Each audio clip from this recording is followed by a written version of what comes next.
Alors je dois vous avouer que c'était pas du tout le sujet de cette vidéo, mais aujourd'hui on va parler de la raison pour laquelle votre chien il n'obéit pas. Parce que s'il y en a une, c'est bien celle-là qu'il faut retenir. Et moi-même, bien souvent, si je vois que Mia est en train de régresser ou n'a pas bien acquis une compétence, c'est probablement parce que j'ai pas respecté cette raison. Alors je ne sais pas ce que va donner cette vidéo, parce qu'en général, je prends quelques notes, j'essaie de faire mes devoirs avant de partir en randonnée. Mais ce matin, j'ai oublié de prendre mes notes, donc je me suis dit qu'on allait y aller comme une discussion entre vous et moi, comme si je parlais à un ami. Donc n'hésitez pas à me dire ce que vous en pensez. Est-ce que c'est trop brouillon ou est-ce que ça vous aide dans l'éducation de votre chien?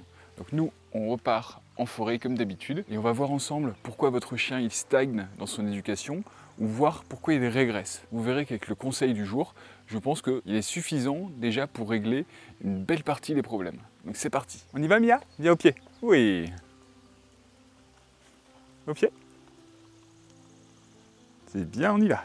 Oui. Et en fait, le problème, souvent, c'est que votre chien, eh bien, il ne progresse plus dans son apprentissage, voire il est en train de régresser. Mia, tu viens au pied? C'est bien. Et pour ça, couchez. C'est pour ça que je voudrais illustrer cette vidéo avec la commande que je travaille avec Mia depuis un bon moment. C'est le « Mia, tu restes ». Cette commande, elle est très utile pour moi parce qu'elle peut me servir en campagne quand on se balade, mais également en ville pour la garder en sécurité. Et le problème, c'est que Mia avait bien intégré ça il y a quelques années, et en fait j'ai un petit peu laissé tomber cette commande, ce qui fait qu'au fur et à mesure des années, sans m'en rendre compte, Mia elle a perdu un peu son niveau. Et ça m'a pris du temps pour la faire réapprendre ça. Et en fin de compte, le problème que j'avais, c'est que je me disais que Mia n'obéissait pas sur cette commande.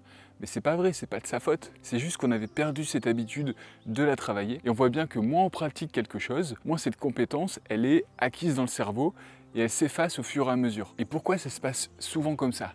Pourquoi nos chiens, ils apprennent une compétence quand ils sont jeunes et ensuite, petit à petit, ils les oublient? Souvent, c'est parce que la méthode était pas très bonne.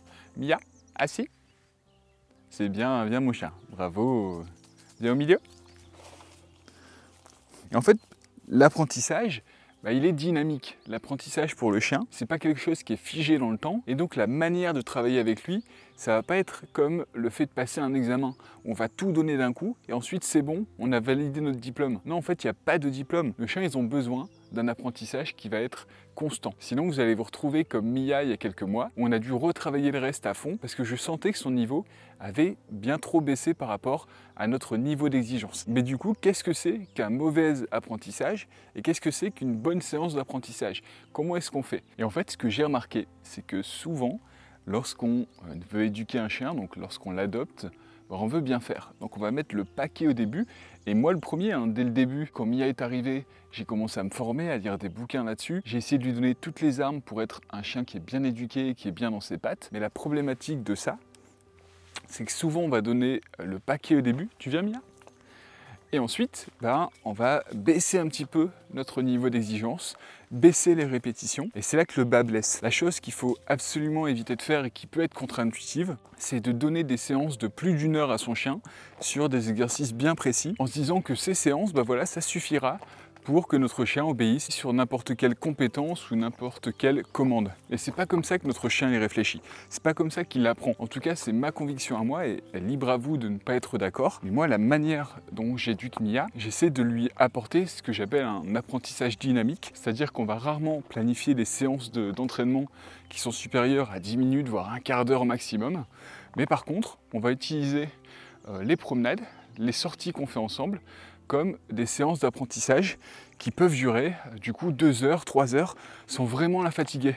Parce que chaque occasion que je vais avoir de lui renforcer une commande, je vais l'utiliser.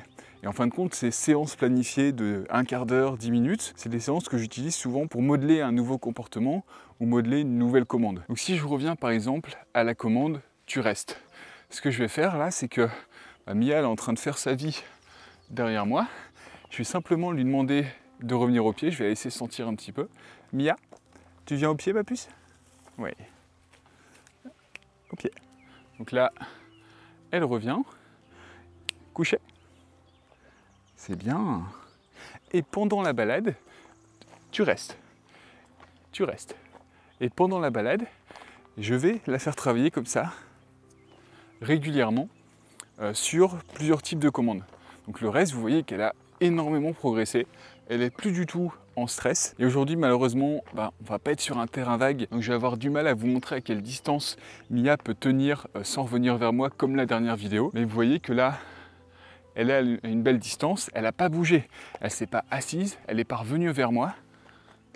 Et elle est plutôt chill. Et en fait, la stratégie que j'ai utilisée pour renforcer cette commande, c'est de la pratiquer à chaque sortie qu'on a fait depuis 1 mois et demi, 2 mois, et de l'utiliser dans toutes les conditions possibles, que ce soit en extérieur, à l'intérieur, que ce soit dans des endroits où elle me voit, ou des endroits où c'est pas dégagé, je me cache derrière un arbre, et du coup elle reste quand même.